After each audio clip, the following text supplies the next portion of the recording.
Thank you very much for the opportunity. But I'll have to say this is an emerging area, so that I don't have any experiences under the new act because it really hasn't. It came out or was passed after my tenure in government.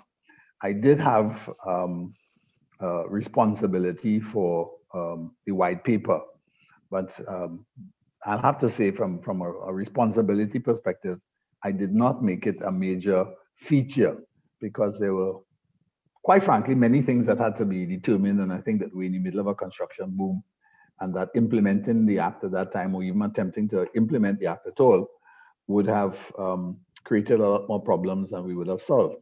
Now, you would have noticed that in the intervening 10-year period, notwithstanding the act has been passed, it still has not been fully implemented. And the regulators always, and he has the session which is after hours, so he's going to give you a better update in terms of where they are. But there are still a number of areas which we will have to consider sticky. And I'm going to raise some of them. I prepared a presentation which was pretty large, but given the fact that we've been dealing with the issue of procurement for a little bit, I'm just going to gloss over the first 10 slides and get to the meat of it in the sort of middle, and also raise some questions with respect to the governance principles. The guidelines for the governance, the OECD has set out some principles. Mariano, may I interrupt you just for a second to ask if you have slides that you wanted to share? Yes, I do. I have slides to share. I have. Do you want to do the slide share yourself? Yes, I'm going to do it myself. Yes. All right. Just wanted to remind you in case you were going to. No. I was going to bring up the slides. I was just giving. I was just giving an introduction so that you know that it wouldn't be cold turkey, so to speak, in terms of getting it in position. Is that a question? No, go ahead. Okay, good. All right, thanks. Right, so where are we? Here we are. Is everybody seeing the slides? Yep. All right, good. Got it. So let's just go. Let's move on with the show. All righty. Why am I getting a little bit of problem here? Good. Let's click. Yeah, I got it. Right. Well, essentially, I think we all know why procurement is important, because, and particularly in times are difficult, and business is hard to come by. Government is a substantial portion of the GDP of a country, in Trinidad in particular. So, right. So it is really what are the best practices that we're going to involve, and how are we going to do it? Largest procurer, if not one of the largest, if not the largest procurer, in terms of through the state enterprises, the statutory bodies, as well as the government in its own right. Now, a number of exercises or if you want, experiments have been done with regard to public procurement, with regard to e-procurement in the period to 2010. I don't think that they were continued. They were expensive. Some of them, it was worth it at some occasions, some of it wasn't. But one of the interesting things in terms of the new act is that it really anticipates a substantial body of work or substantial part of the procurement exercise and the documentation to go with it. It will be done in electronic format. Now, because of the sheer volume, public procurement is really a key role, and I have to emphasize the role of government, particularly since government has been talking about digitization or changing the way we do business in Trinidad and Tobago. It's going to be critical in terms of the sort of policies and procedures which are set out by the government in terms of putting this into position, and this can act as a catalyst in terms of business practices everywhere. So it's important that it be done right. So we have basic rules and regulations, the organization rules and regulations, and the procurement documentation and the donor requirements, which would cover it generally. Because government also not only procures domestically, but it also does so in accordance when it borrows money internationally. So that also raises some issues. Donor agencies have their own procurement rules, so that also has to be harmonized with the procedures that we do under our own position. Now, the point you want to make is that procurement is a process. It's a process that covers, and we could break it up into more or less about eight aspects, and the last of which is essentially the retirement of the items which were procured. Not certain items, of course, last longer than others. Some items have a finite cycle, right? So we can make a distinction between different pieces of equipment. But bottom line is that the process of procurement, it's a process. It's not just simply a one and done. And it covers, particularly for the more complicated aspects, we talk about contract administration, contract formation, the award, and everything else that takes place in the intervening process in between. Now, the critical issue really speaks to the point about value for money, making certain that not only is it done cleanly, but also too that the state buys and gets what it paid for. Now, that is covered in the first part of the first part of the procurement process. Not only in terms of the selection method, the RFPs, the negotiations that follow up, how the contracts are awarded, that is the critical part. So what are the procedures? What were the procedures? How have they changed? Who is covered? Now, I'm not going to go through, we have simple goods, normal run-of-the-mill, as distinct from the more complex items, as distinct from what the minister said in large budget speech with regard to PPP arrangements, infrastructure development in particular. Now, that's a particularly interesting area because according to the new act, that falls under the new act. But we really have no guidelines with regard to PPP. We have some draft guidelines. So if that is a methodology or fashion that we are going to adopt moving forward, then what are the guidelines going to be? How is it going to be done? We have a couple of them, or what one could consider could be classed as PPPs in position, all of which have been contentious, or most of which have been contentious. There's the desalination plants, and there's more than one. There's some smaller ones. So the big desalination plants is which is the Salcott. There was Incogen in terms of power supply. There was PowerGen. We also have something which is called a PPP between HTC and NHI with regard to the construction of 1,200 homes or houses, middle-income houses. Well, it is positioned as a PPP, but I don't think it really satisfies the definition of a PPP. But that also has some interest in terms of award, what happened, and so on. But that's the past. The bottom line is how are we going to handle it in the future? What is the methodology? The act, what does the new act call for? How does it compare with what took place in the past, and what are the new arrangements we're going to put into position? This is the structure that existed, that is going to be moved away. The numbers, of course, are all outdated. And that also needs to be brought into the 21st century in terms of how we're going to do it. The Act presumes that there will be a number of regulations. I've heard the regulator indicate that all the regulations have been written and they sit on the minister's desk awaiting his approval. So let's just see what he says a little later on. I'm not going to anticipate him. Bottom line, public procurement, right? All goods or works being used with public money. Definition of public money, what does public money means, what does public property means, what are services, and that includes services as well.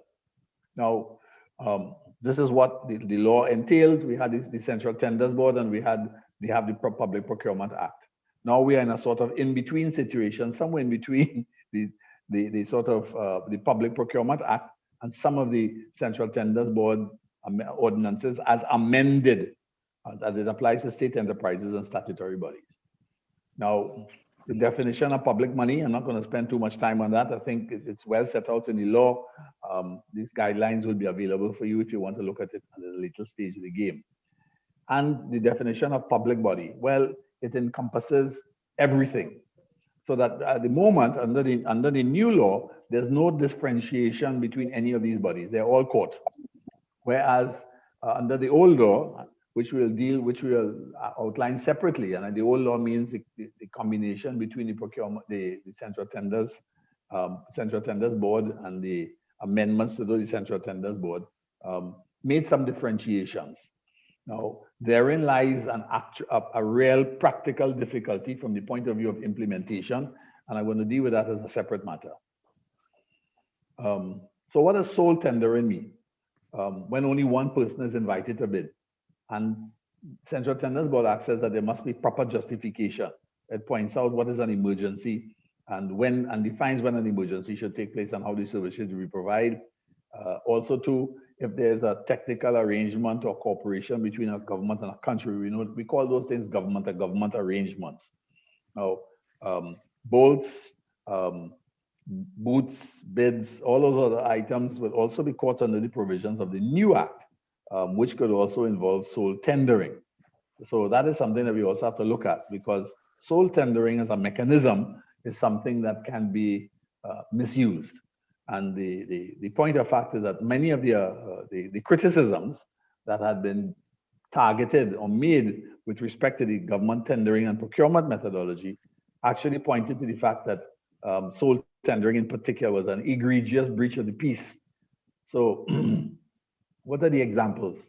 Well, if somebody is doing something and we want to continue the work because the contractors had certain types of knowledge or specialist knowledge, right? So that allows for, it's allowed for example, a continuation of the project on a sole selective basis, right? But it requires oversight by the line ministry. But limited, or where there's a limited number of goods or suppliers or distributors with access or with specialist capability to do the required works.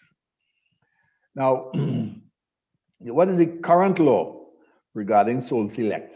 Well, this is under Act number 36 of 79, which reduced the Central Tenders Board via Section 20A, which allowed government to act on its own behalf, where there was an agreement for technical or other services cooperation between on a government-to-government basis, right? Or if it entered into a contract with a company which is only owned by the state. And in other words, that the state controlled its process and it devolved the power to a state enterprise. The first entity that was used in that regard was NIPDEC. And NIPDEC was developed a separate entity under the National Insurance Board, NIB. That, by the way, raises some issues. Why should we have a procurement entity under the National Insurance Board? Because by definition, it is performing services for technically undervalue and incurring a loss, which actually bleeds the Social Security funds. And that is another matter altogether. Having said that, I just put that on the table. That's an aside. If it enters the contract for another company for the purchase of specific items. Now, another law amending that particular item was passed in Act number 22 of 1987, which allowed for emergency matters, flooding, hurricane, landslides, disaster, without reference to the Central Tenders Board. And it gives the agency, through the permanent secretary, the emergency power to act in a particular circumstances. So generally speaking, this is associated with disaster management. Right? Generally speaking, there may be other situations which could occur. And I'm going to give you an example of how New Zealand deals with it. In fact, New Zealand is probably a good reference point. And I've noted elsewhere where people are now making greater mention of the New Zealand model in this regard. So there were also some other methodologies by which the government sort of decentralized the tendering with regard to the establishment of statutory corporations. We know them as UDICOT in one instance, or NITCO in another one, which is more or less a creature of the Ministry of Works and Transport, or EFCL, Education Facilities Limited, which is a creature of the Ministry of Education. But at all stages of the game, I think those who have been looking on over the last 10 years would have noticed that each one of those companies would have been the subject of either investigation of the Joint Select Committee or some degree of public opprobrium. So, and of course, the Port Authority as well, which was removed. So, and this also the Act number 3, which also went on to empower the National Insurance Property Development as an entity to enter into contracts on behalf of works or services. Well, so that kind of covers it. It extends the position, the 1979 provision, so that there's specific law prior to the introduction of this act, which does allow state enterprises. Now, this creates a conundrum under the new act. The existence of Section 20 means that there's a carve-out. We have specialist entities that can do this sole select tendering methodology. Government is choosing these entities which could go out on its own behalf. The presumption is that they are arms of government.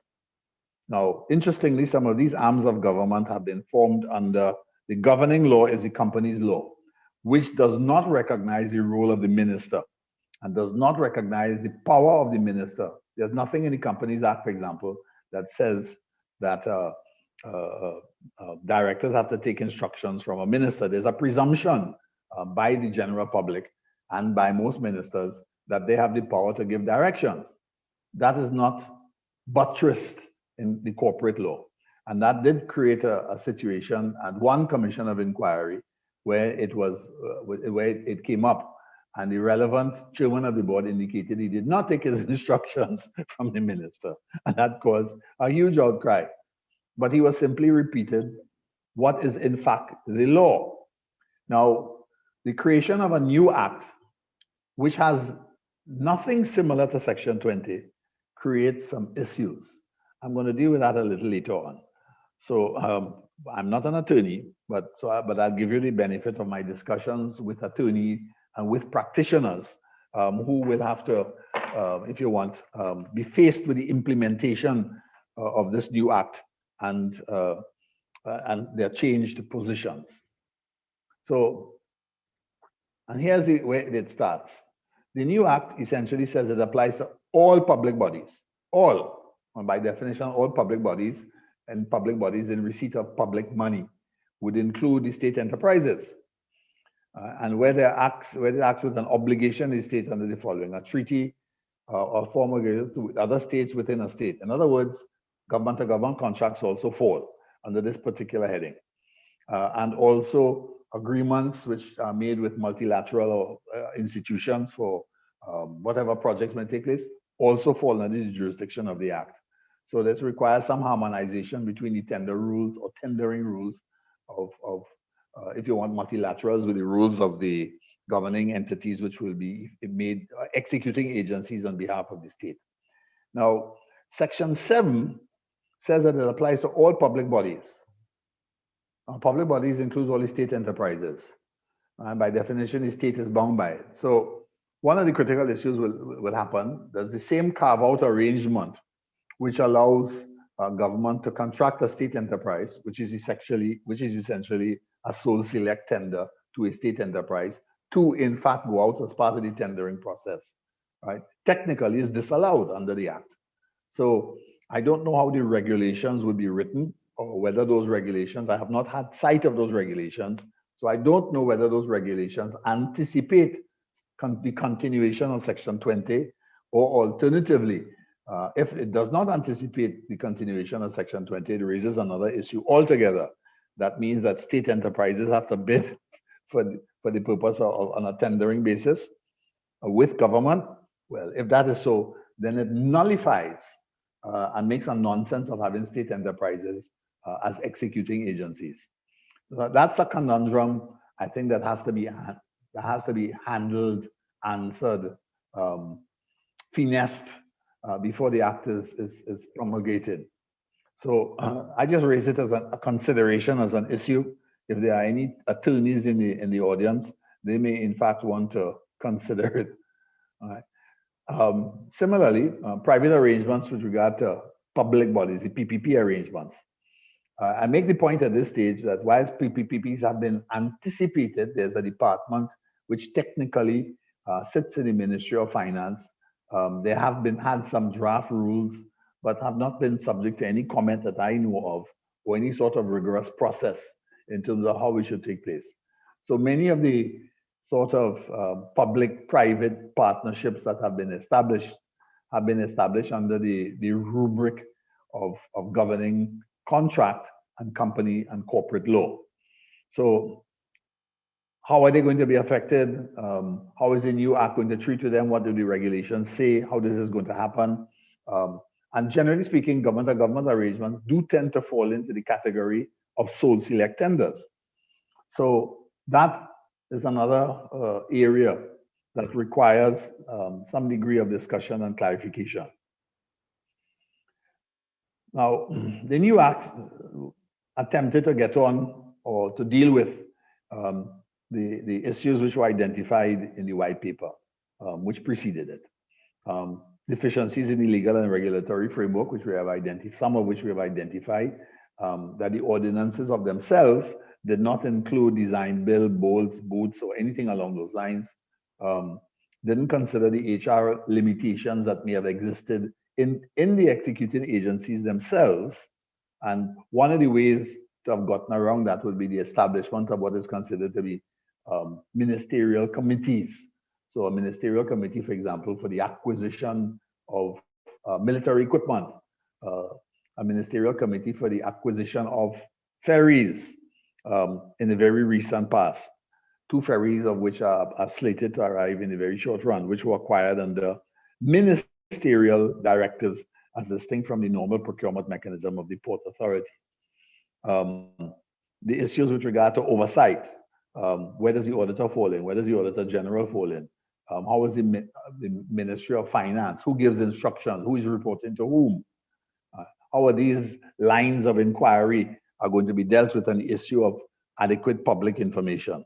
So governance arrangements, essentially, if they are to be serious and if they are to move the process along and move us to, with the twin objectives of one, reducing the possibility, notice I say possibility, just in case that we have any misapprehension in that regard, reducing the possibility of corruption. And on the other side of the fence, ensuring value for money. Now, there's nothing in the legislation, for example, that sets out rules and procedures with respect to value. And how do you arrive at what is value for money? It's a nice proposition. It's a well-known thing. It does talk about establishing feasibility studies and so on, but there are no rules with regard to how those are meant to operate. So, for example, a feasibility study is just that. It's a feasibility study. And you can do feasibility studies which include several different scenarios. The purpose of the scenarios is to help you determine what are the management choices that you would make. And then you crystallize them into some other things. So that in itself requires some, if you want, some filters, some addressing in terms of rules and procedures. So it's not just simply doing a feasibility study, it's all the other things that follow from it. So what does good governance require? Well, it requires a series of things, not only the following the rule of law, but one of the most important issues is that law, unfortunately, is generally behind the 8 ball. And what do I mean by behind the 8 ball? It means that most times anything that you could put into law, somebody will find a way around. So that the law has to be updated. One of our difficulties is that we don't update the law and we don't update it with any, the word is not regularity. We don't have a timetable for updating things. The rule should be that every 5 or 10 years, you update, you look at what are the practices, particularly in areas which are subject to ongoing development. Consider, for example, that the insurance law has been under review for something in the region of 20 years. And 20 years later, we don't have a new insurance act. We've had a finance bill that has been started off in the 1960s, I think was reviewed in 1981 and then was updated in 1983. And we've had 1 or 2 emergency amendments to provisions in the act, but not really an overall, a wholesale review of the act. We've tried to do that by looking at the Securities Exchange bill and trying to bring that up to date. So, and to correct some of the lacunae that are in that particular, that existed there. So that there are, if you will, some difficulties. So it is not only about the law of itself, what the law says, it is also in terms of what the law attempts to do. And governance is a far broader perspective than living in accordance with the law. I think that's the point I want to make, that governance is more than just simply living within the requirements of the law. And that is the issue of, is it transparent? Is it responsive? Is it equitable and inclusive? Is it participatory? And does it achieve the objectives of efficiency and effectiveness? And also too, does it generate a consensus? One of the issues, the biggest issue, of course, is especially when money is on the table and I have an interest and you have an interest, is that if there isn't consensus that the process was fair, there is a resort to the court. And the difficulty with that is that it also stalls the process. What the Procurement Act does, it does give interested parties access to the court. And there's been an increasing use of the judicial review as a methodology. Now, from a political perspective, and I say this wearing a former political hat, where I had to sit in the chair and make some decisions along these lines, introduction or intervention of the law invariably stalls processes, make things longer. And unfortunately, politicians have a very short time frame within which to get things done. Generally speaking, it's 5 years. If you do it well, you technically should get another 5. That hasn't normally been the case in the last 30 years in Trinidad and Tobago. So there's always the issue of getting it done within a relevant time frame. And as far as possible, what you really wanted to do is to avoid the lack of consensus. And that's what good governance seeks to achieve.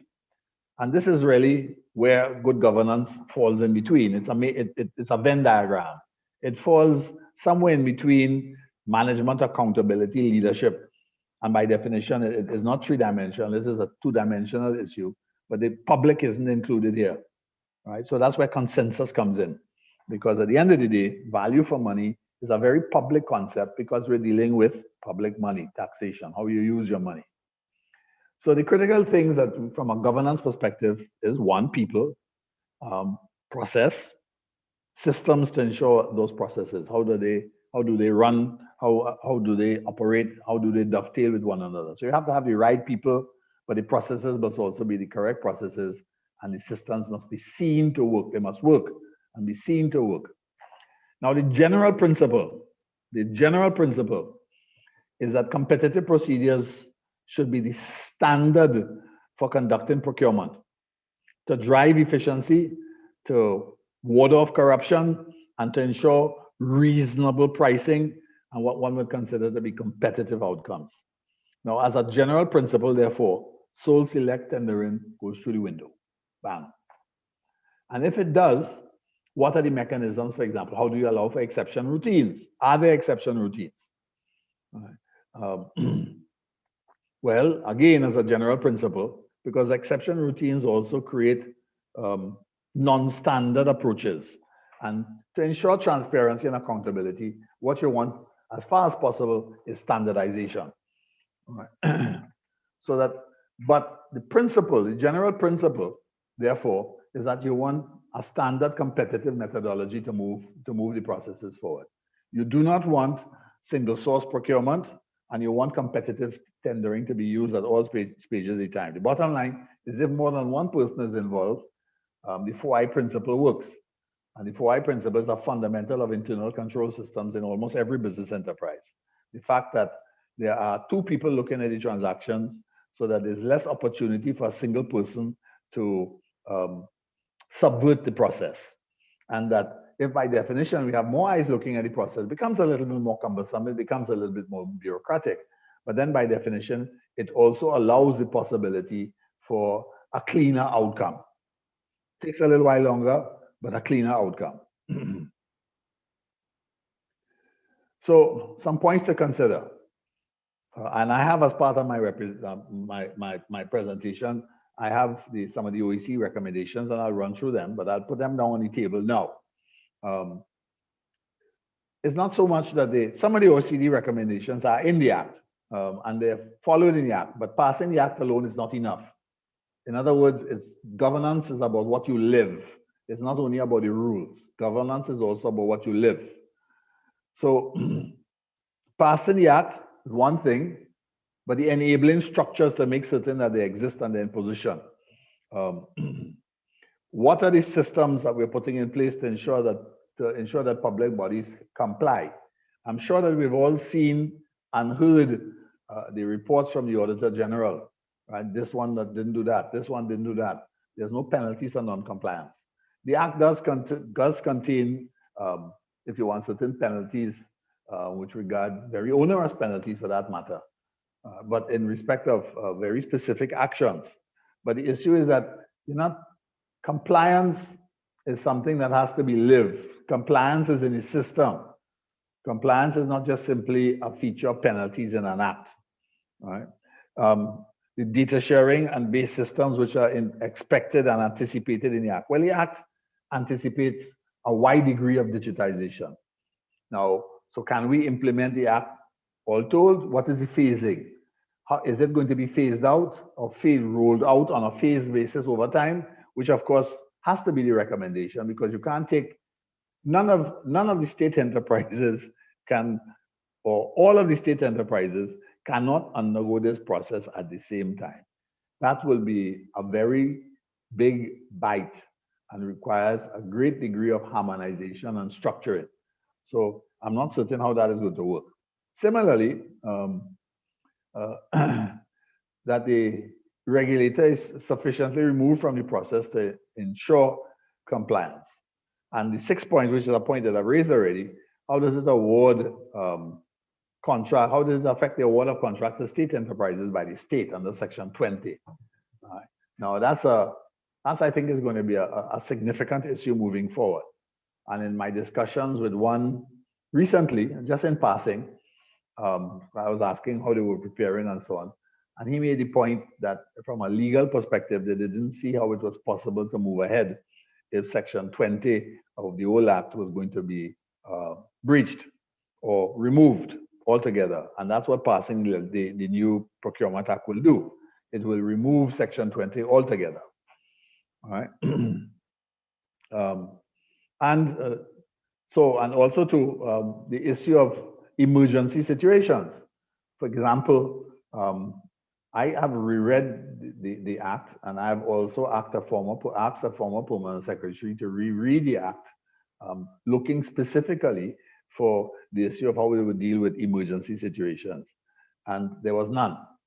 So the reality, therefore, is that those emergency situations, while not anticipated in the Act, would therefore must be considered by way of detailed regulations outside of the framework of the Act. I guess it could work, but we'll have to see how it plays out. So I would just flag that as another area from the point of view of a governance issue.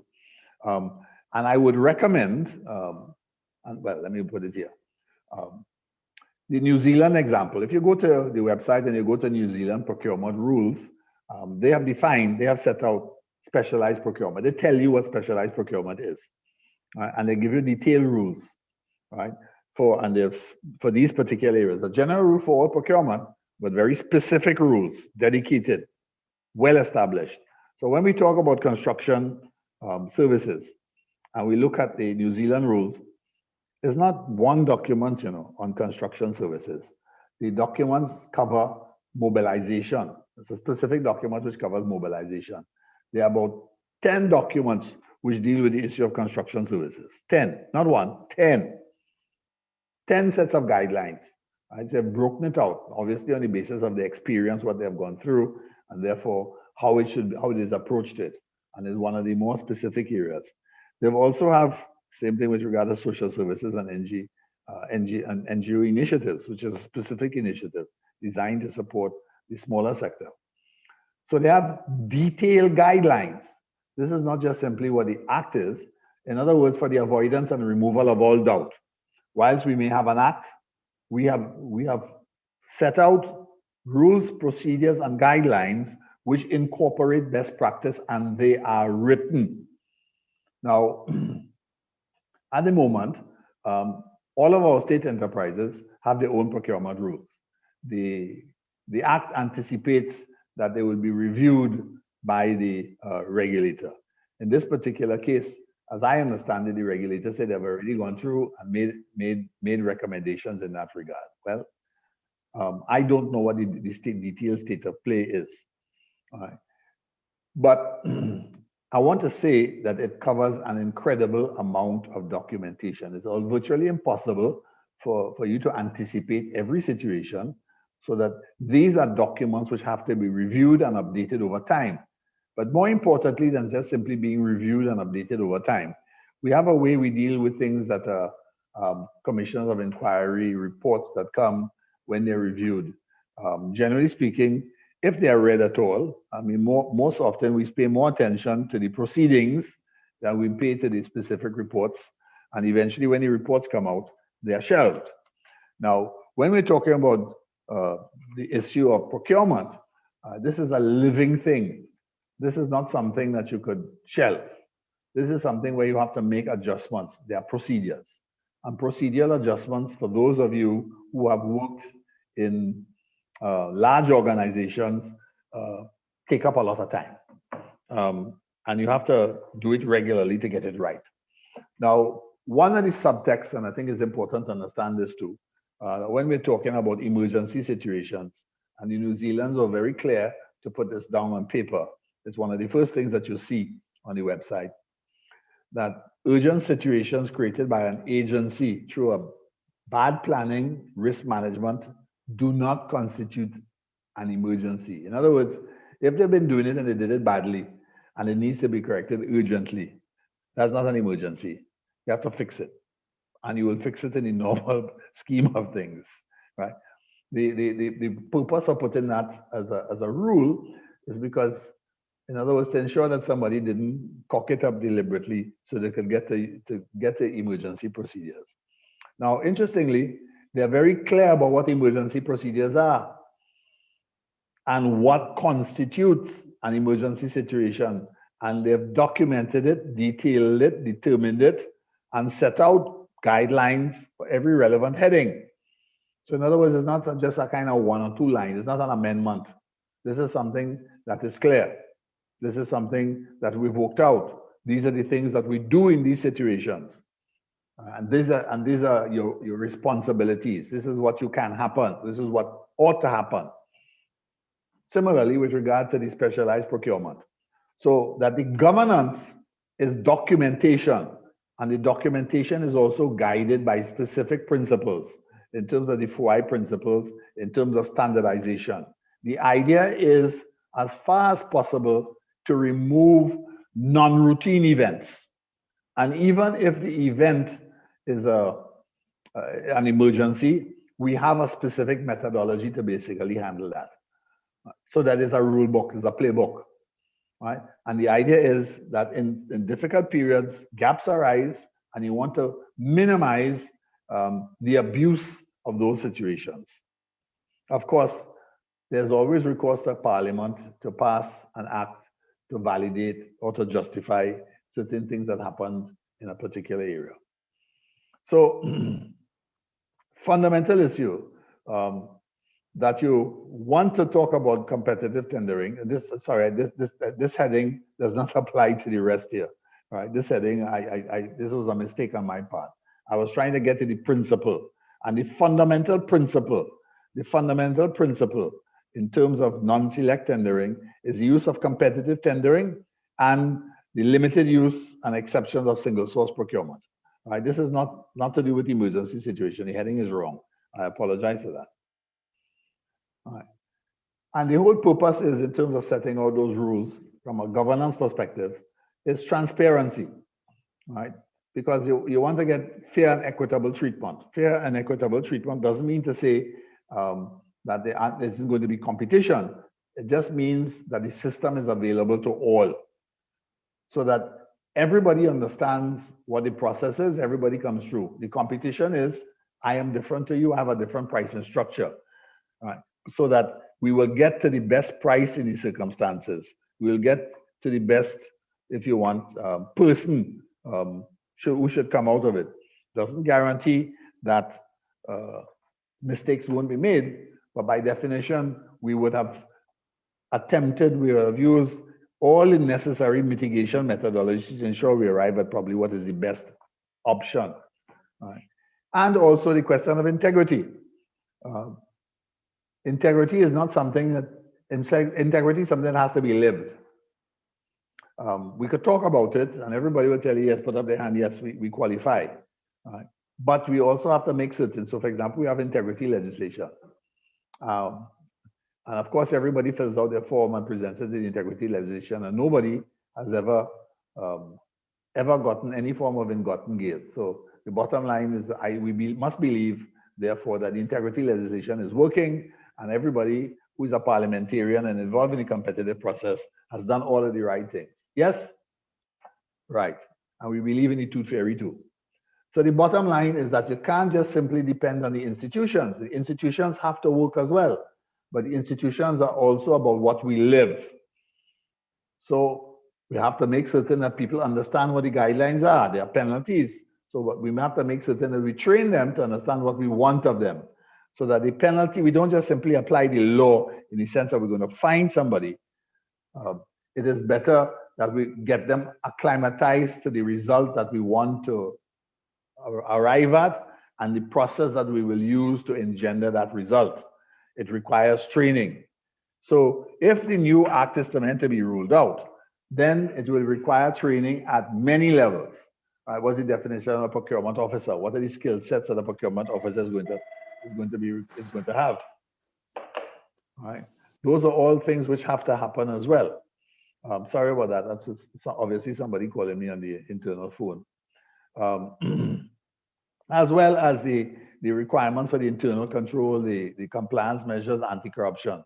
In other words, it's not just simply a statement of what good governance is.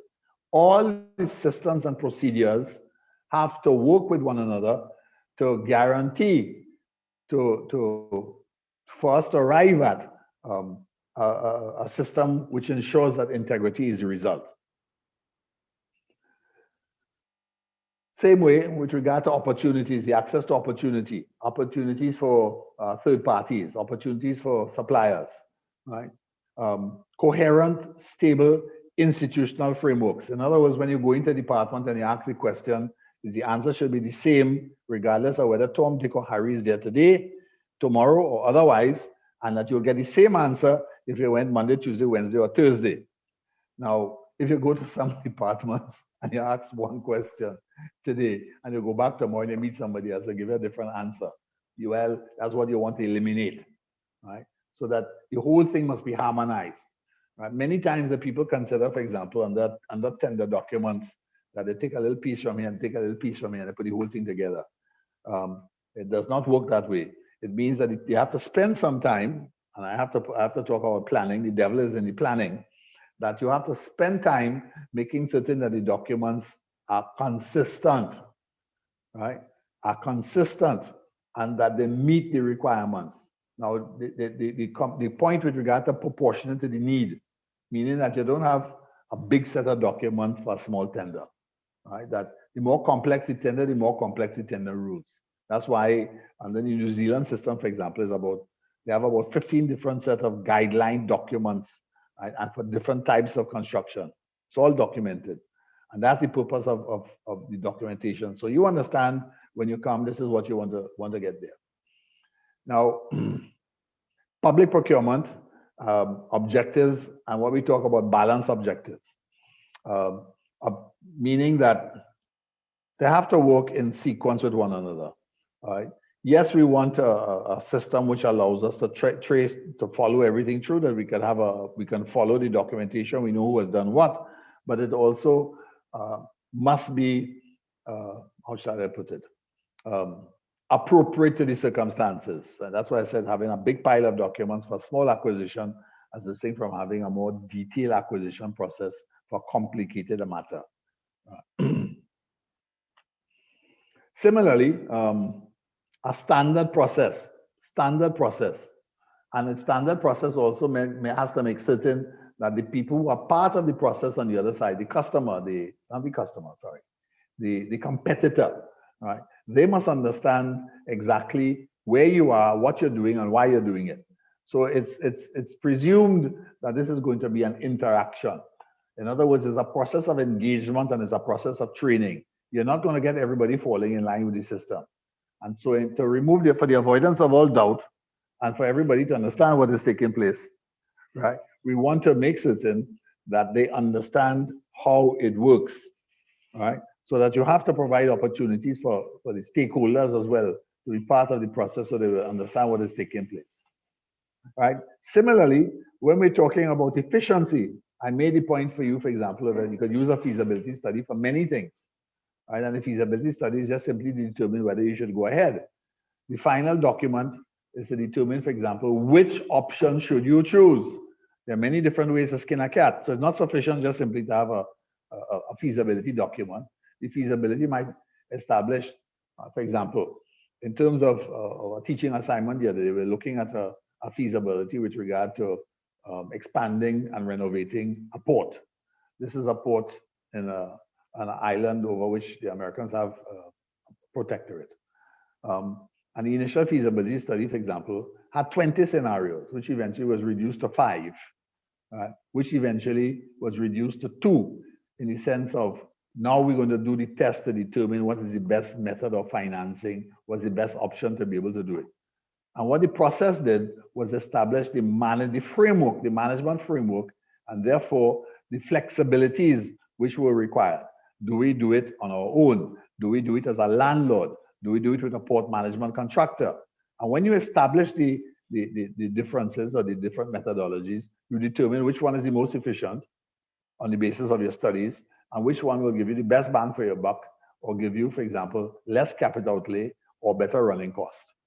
Right? Now, the legislation, for example, talks about a feasibility study. Well, that establishes an intent. What has to follow from that is not just simply the intent, is a more detailed rules, regulations, and/or practices which give support to that. And within that particular perspective, when you're doing the feasibility study, that you have to, from the sensitivity perspectives, what are the risks and what is the risk mitigation? All that is part and parcel of value for money obligations. Right? And then, of course, the oversight mechanisms to make certain that it follows through. The reality, therefore, is that a governance process is not only about rules, regulations, and other things. And the reason why I'm kind of coming to the conclusion, or I'm trying to wrap it up, because I recognize that we have some time, or limited time. If we're supposed to end at 2:30, we only have about 28 minutes to go, so I don't want to run too far ahead. I just simply want to make the point that with regard to the systems and procedures, balance and calibration, oversight. Those have to be built into the documents, and more importantly, you also have to build into the people processes, the training to support the systems. And not only building the training, that you must also build the compliance measures. So we know this is what we require, this is what we want. The issue is not to punish. The issue is to get people to do the right thing in a way that makes the system work so that the country is better off. So I want to stop there and just point out 2 things, right? Section 20 has its implication to the rollout of the rest of the Procurement Act, and the issue of emergencies and the definitions that are attached thereto, which are not now covered in the body of the Act, for which changes and so on must be made. So from a governance process, fundamental rule, competitive tendering. Secondary rule, you want to reduce or limit sole select tendering. And by definition, therefore, what we want to do is to set up a coherent set of rules and supporting structures that allow us to get to a concept of efficiency in terms of how the whole system moves along, in terms of how much paperwork is involved, in terms of how the information is communicated to competitors, how the information is communicated to the junkie public, and as well, how do we report and say we have done what we want to do and we have achieved our objectives. And that, ladies and gentlemen, is my presentation for this afternoon. Thank you very much. Thank you very much. That was such a wide-ranging presentation and very thought-provoking. Covered a number of issues that give some directions in terms of how we could think about improving the procurement process in the public sector. But there's no doubt that we have many challenges in the public sector. So I want to kick off the questions just to let everyone know and remind them that you can, in fact, pose your questions in the chat feature, or you could raise your hands if you have a question directly. But I want to ask you a very tough question, Mr. Browne. So I'm preparing you, right? You spoke to the fact that a valid answer is no as well, okay? Yeah, yes. And second valid answer is I don't know. I'm asking an opinion. When we look at the fact that really you want to minimize, sole select tenders because competitive procedures, as you say, really should be the standard. What seems to be the practice is when government engages in sole select tender, it then becomes the norm. It's almost conveyed as, okay, so this is what it is from now on. So when you spoke initially about when there's sole select tender, and that one of the basis on which there's a sole select tender is because it's given us while you are providing ongoing services. We have examples where it seems as though that, those particular persons are the only ones who are capable of giving the service, which may not necessarily be true. Mm-hmm. It reduces what competitiveness that there may have been to bring value, for the country. So I want to ask you, how is there a process, or how can we, if there isn't an existing process? Well, go ahead. Yeah, I'm going to say that, I started off by looking at what the tender process is. And one of the key part of the preparation is determining, well, for the bigger items, what you want to do, and alternatively, who can do it. Now, you could write, when you set out specifications, you can set out specifications which are prejudicial, which is what you are saying. What you are saying is that people are, in a sense, predisposed, if not prejudiced, in terms of the selection of a particular candidate. And that can happen. Now, there's no easy way to break that, particularly in small societies. And that's why the issue of process and the relevant eyesight, the overview, that's where the overview comes in, to ensure, hang on, are we giving people a fair shake here? Because you could end up in that situation very easily, and it does happen. I'm not gonna pretend that it doesn't happen. So that's one of the reasons why there is room under the legislation. The presumption is that if you are being taken advantage of, and that's one of the reasons why people have resorted to judicial review, to ensure that there's a methodology and a way, for example, that you could have to apply an extra pair of eyes to determine whether the process was fair. So as a worst case situation, the act allows for it. So that can happen. But what you really want to do is to ensure that there's an objective assessment in-house before you get to that particular position. And that's what I would say to that it really requires, it has to do with the oversight process. Oversight is where that is going to be handled. Okay, so I want to delve deeper into that only because we are seeing sole select happening where it's the same supplier over and over. We can't say that the internal process of governance should deal with that. Those of us who are looking on the outside want to know. So then, Well, yeah, so that's what you call it. At the moment, there's no methodology except for the judicial review process that allows you a look in. That's unfortunate. That's where it is. Now, here's one of the other connections. And I did allude to it. I did allude to it in the course of the lecture. There is no rule. There's no real mechanism which gives the minister power to direct. None. Right? There's no regulation. In fact, most of the companies are formed under most of the companies are formed under the Companies Act. And under those circumstances, the directors have a duty of care to the company. They don't have to follow instructions from the minister. In fact, the minister is not mentioned anywhere in the act. So it falls out altogether. But in between, somewhere in between all of that, there are informal systems of operation. There are informal systems of operation. And what you're really depending on is integrity. Now, if the system doesn't have integrity, there's not a heck of a lot you could do about it afterwards. Okay, so we know that in a lot of cases, it does appear to us looking on the outside that that doesn't exist. So let me ask your opinion, given that because judicial review may not be... It's not possible in all circumstances. Yes, yes. So therefore, in your opinion, what may be the kind of oversight systems that should be in place to allow for a country to be able to really relook at these sole select processes? All right. Well, Pauline is asking the question about freedom of information. Yes, actually, that has been the most, because of the difficulty or the expense associated with judicial review, that what people have been doing is using the Freedom of Information Act to disclose it and use the embarrassment route. All right. And of course, the way that people have tried to deal with it is not to give you the information. Right? So by the time the information comes, the only thing that you could do is embarrass the person. You can't get anything better than that. So I'd have to say that that represents a lacuna as we speak. It's not something that you can change quickly.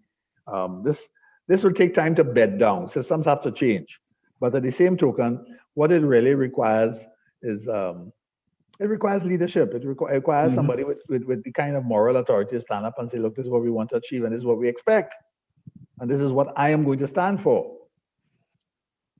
But I think you also have to look at the let's call it the situation that in a first instance required sole select. So you may have an emergency, or you may have a pressing need. I mean a real crisis situation. You mean like recovering a fire truck that went off a cliff?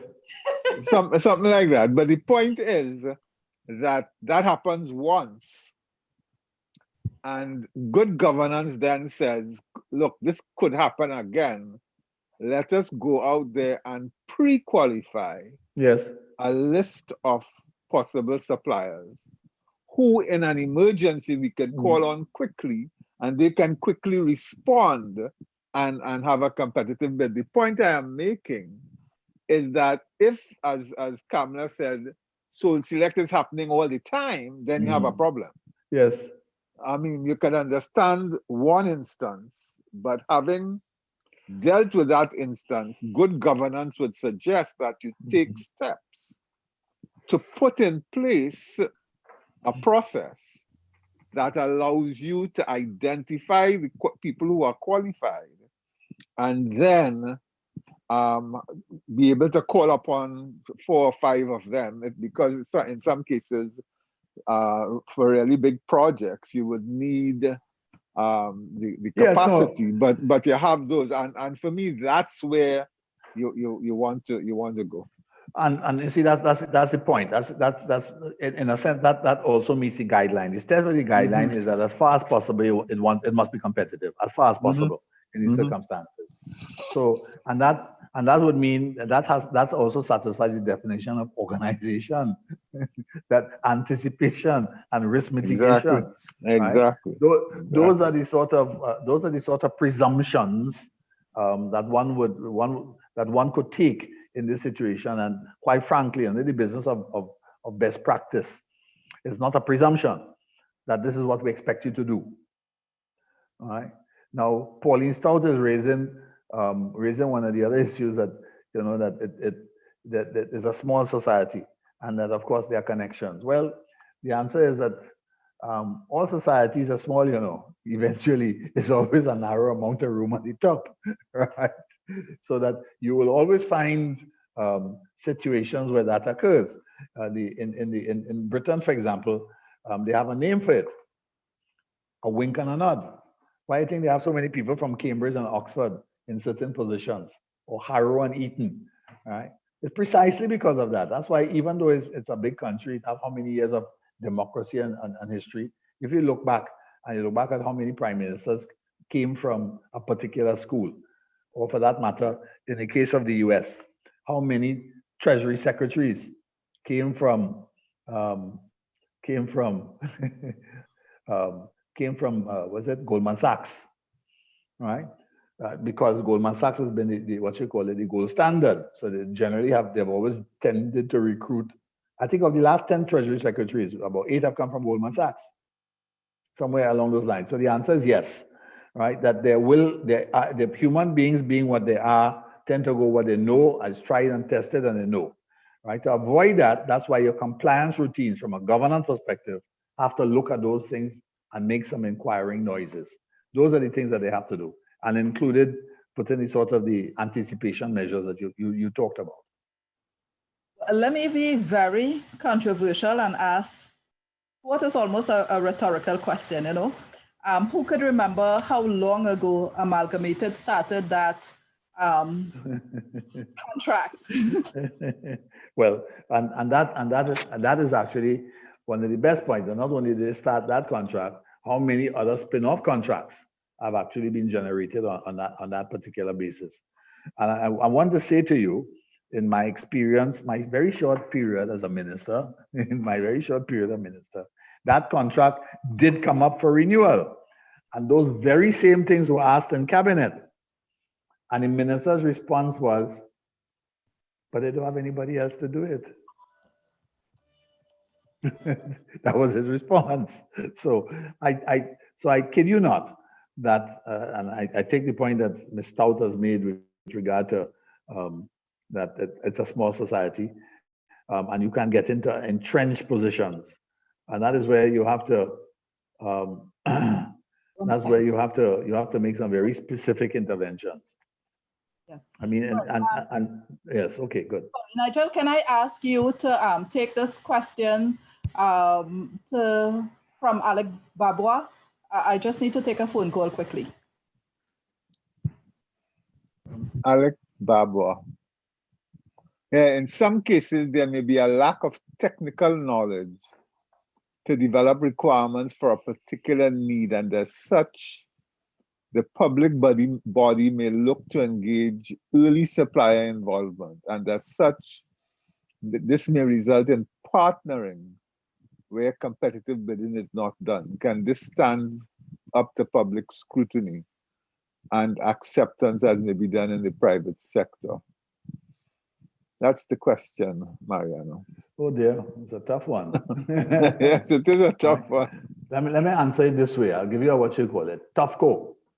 All right. Tufco is a Trinidad company, right, in the business of producing rigs, outfitting the rigs, which are the platforms, topside and what you call it, X thousands of pounds of steel and so on. And they tons, and they make the point that they are routinely bypassed by the major contractors. They used to do rigs before, have done a mere amount of rigs, and if they were to, one of the issues has come up with the issues of they may get the technical specifications right, but the costing is not always up to date. And they have made the point that they are struggling to get new business, and all the business is going to Mexico or to Louisiana. And in some instances, some of the current operators, explorers, don't use them at all. How do they get around that? And the answer was, in terms of that, forming a joint venture with an external third party to be able to do it. The point is, would it pass muster with those companies? Because the argument would be that they haven't had the relevant expertise. While they could recommend a joint venture partner, if you are going to be the subcontractor and you're going to be doing the execution, then by definition, you haven't had the relevant expertise. It is a point, it's a possibility, but at the same token, there's some practical issues in terms of how it's going to get done. How do you break into a market from which you're excluded? There's no easy way. There's no easy answer to that. There's no easy answer to that. I would be very controversial again and say that in the past, it used to be that you have to have a party card. I don't know. I never had anybody come to me with a party card. So we, In fact, some of them were very unfriendly to me as a result. okay, we have two questions in the chat. Let's take one from Leah Ramdin, I think it is, and it's related to discussion above. You know, go ahead, yeah. Yeah, Lee, I did mention that in the course of what you call it, my talk, where I indicated that it's possible, right, notwithstanding technical specifications, the technical specifications that may have been written as to pre-qualify somebody and exclude somebody else, right? In fact, I would venture to say that it probably happens more often than we like to think, all right? So that I'm not going to discount it as a possibility. I'm not going to discount it as a possibility at all. I'm sure that it happens. And with the best will in the world, that's why the oversight is so very important, the oversight and the compliance, right? Because you have to, those are practices that you have to root out. I'm not saying that they're not going to happen, but as far as possible, you have to kick them out. Right, but my continuing question really would be oversight by whom? How do we ensure oversight? Who is doing it? In the banking world, that's one of the reasons why we've built compliance procedures into, for example, how we take on board customers.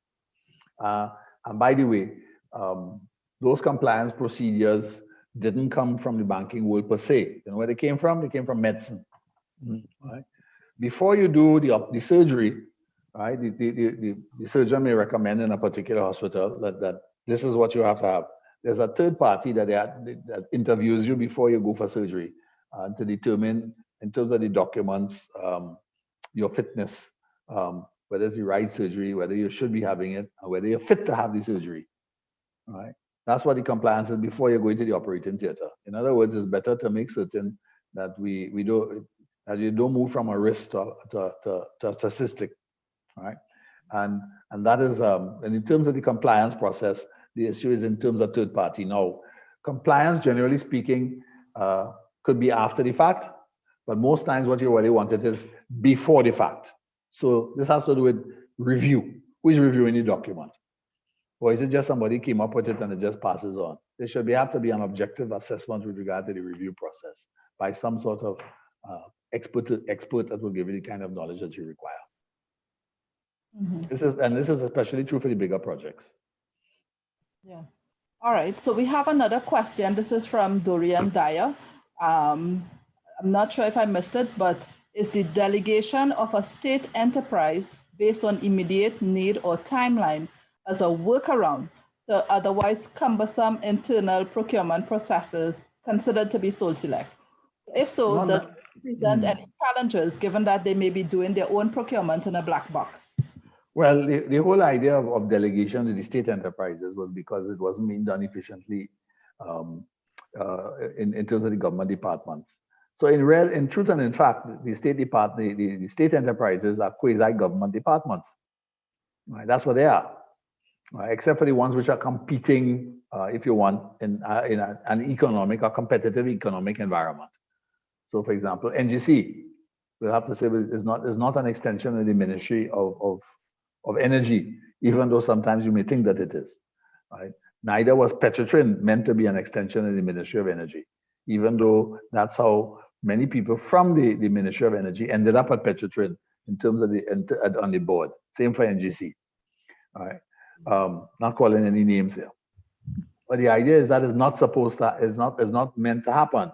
The purpose of the state enterprise was to bring the thinking, the logic, was that the state enterprise would bring a certain private sector practice to bear on it. That's why you put private sector people in the board. But human beings being what they are, human beings could corrupt any kind of system, right? Because it becomes, I know you, you know me, you put me there. All right, so you are back to the situation of Thomas à Becket, for those who remember their history. Thomas à Becket and Henry II were partners, but he was a deacon, and Thomas à Becket, and Henry II figured that, well, the church was giving him a little pressure, so he put his friend there. And Becket said to him, well, hang on a second, if you put me there, remember, I'm not your friend, you know. I'm acting in the interest of God. Right? The moral of the story is Thomas and Becket ended up very dead.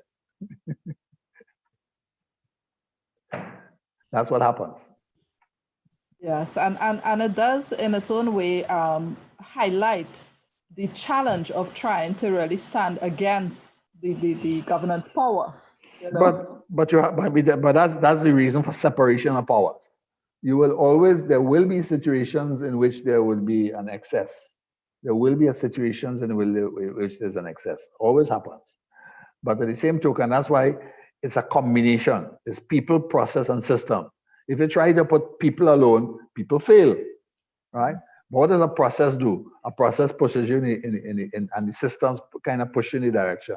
And what they do is they leave a trail, right? So in a sense, it's possible for exoneration is possible, right? You also have the system there to what you give you support.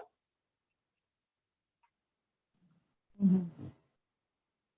So at the end of the day, it is all really working together. Yes, that's why it has to be dovetailed. It's not just simply, it's not the law. The law by itself is what you call it. That's too late, right? What you want to do is to make certain that there are self-reinforcing structures which are engineered and architectured to buttress the result that you're looking for. That's why I said the law talks about a feasibility. Well, you could do any kind of feasibility, right? That's not what I'm talking about. The law may call for feasibility. What is your process for determining what's the methodology for acquiring this? What's the best way to get it done? What's the scenarios that I look at? And as a result of having looked at these scenarios and learned some possibilities in terms of outcomes, what are the risk mitigation devices and or management decisions that I made to arrive at what I consider to be the best decision in these circumstances? How transparent in the process, right? So people figure, well, you have a feasibility report, look at the document. Well, I could do 20 different scenarios in a feasibility report, right? And the feasibility report is just to tell me whether I should go ahead. The second order condition of a feasibility report is the financial viability to determine whether this thing could last in real terms. The Act doesn't talk about financial viability, it talks about a feasibility report.